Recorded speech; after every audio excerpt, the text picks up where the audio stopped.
Endgame for CABAL as Nuremberg II tribunals loom. The Khazarian mafia faction that has been trying to start World War III and kill 90% of humanity is now on its last legs. Multiple sources agree. The clearest sign of this was an executive order in a 636-page annex issue on March the 1st by U.S. President Donald Trump in the Department of Defense that prepares the way for Nuremberg-style tribunals. The extent of this order was that all U.S. civilians shall be subject to military justice and that the military will be able to hire non-military legal experts to help with the upcoming tribunals, according to Pentagon sources.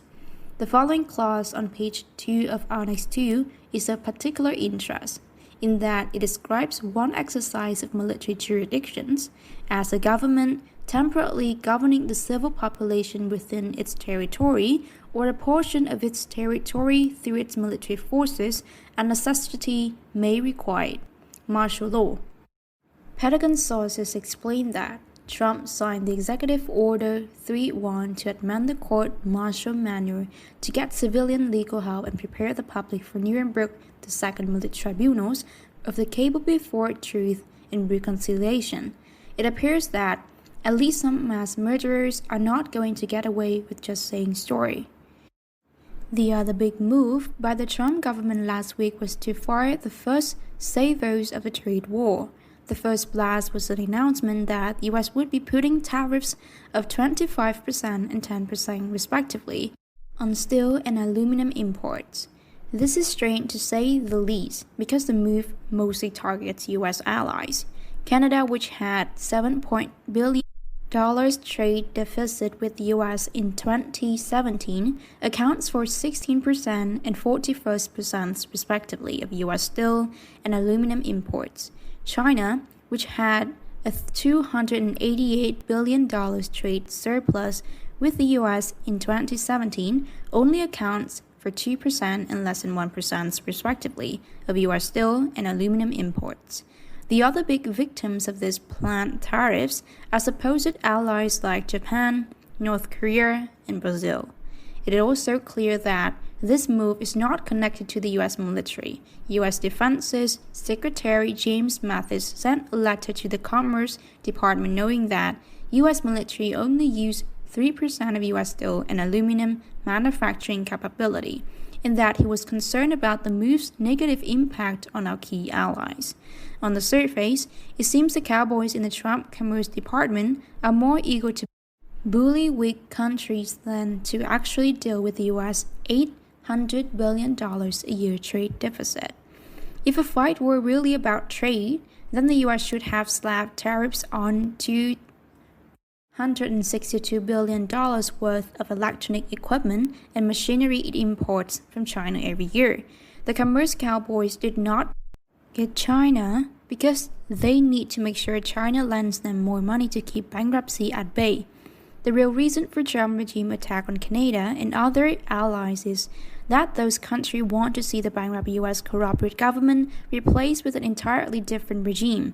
Remember, the Europeans, including the UK, Germany, Italy, Switzerland, France, as well as China, part ways with the Khazarian mobsters controlling the US financial system to work with China on their AAIB, and now their One Belt, One Road initiative. The $8 trillion Ober initiative is about 60 times bigger than the famous Marshall Plan was. Right now, the US is missing out on the action. In the next geopolitically chess move, the trading of oil futures using gold-backed yuan will start in China on March 26. This will add another blow to the financial controllers of the petrodollar, who now control only US, Japan, Israel, and Saudi Arabia. All indicators are that Saudi Arabia and Japan are about to run. So soon it will be down to just US and Israel. CIA and Pentagon sources both say the stock market is going to crash to bankrupt the remaining cabalists in the US and Israel and prepare the way for a new access-backed financial system for the West to complement the one China is about to launch. The US military, for its part, is bypassing the Commerce Department and opening direct negotiations with China, according to a Pentagon official involved in these negotiations. the US military is thinking of trading some high tech, mostly in the fields of energy and aeronautics, in exchange for a US debt write-off and financing for a total redestruction of US economy and its infrastructure, the source says. There are also serious plans underway to start a Western counterpart to Chinese Uber project that will create an unprecedented economic boom, he says. Already, the US military has been promised pay rises and a bigger bucket by the rest of the world as thanks to the help in cleaning up the Khazarian mafia. So it is the non-military members of the Trump regime, the ones who might lose their job, who are trying to use the threats of a trade war to extort money from allies. It is also the non-military people in the US government who have been behind the constant hysterical threat to start a war with North Korea. The US military rightly say that a war with North Korea would be a total disaster and are actively working to make sure it never happens. Instead, according to Princess Kaoru Nakamaru, a cousin of the Emperor Hirohito, and a Japanese conduct to North Korea, the US military has agreed to withdraw from South Korea and allow Korean unification. The real reason for the hysteria among certain parts of the US establishment, of course, is not North Korea, but rather the up-and-coming military tribunals mentioned at the top of the story. To get an idea of how big the tribunals will be, there are now more than 18,500 still indictments, a number that is more than 10 times greater than the amount of people tried at Nuremberg and related trials, Pentagon sources say. Also, the list of maligned actors who have had their access frozen by the U.S. Treasury Department based on Trump's December 21st executive order is now 1,108 pages long. In a further move, the U.S. military government has downgraded the security clearance of 130 members of the Trump regime, including his son-in-law Jared Kushner, Israeli Prime Minister Benjamin Netanyahu's White House Mossad Shabbat access charade is getting nurtured with lots of top secret security clearance and is a target of counterintelligence operations, the Pentagon sources explain. Furthermore, they add, even Ivanka Trump is under FBI probe for her ties to Mossad Shabbat as Trump is forced to put country above family and dig Shabanka.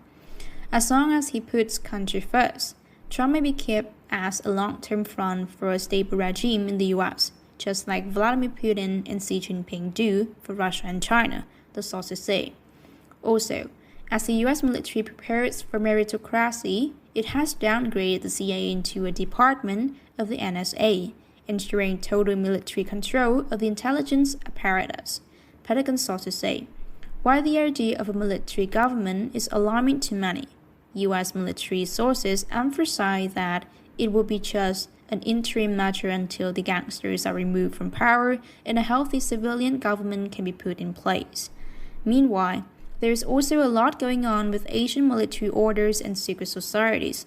Much cannot be reported yet, but then can be confirmed that negotiations involving the City of London, the Templars, the Knights of Malta, Russian military orders, the Nazi Illuminati, the P2 Freemasons, and others are taking place. There is a general consensus among them that the way we have been running this planet needs to be fundamentally reformed and revamped.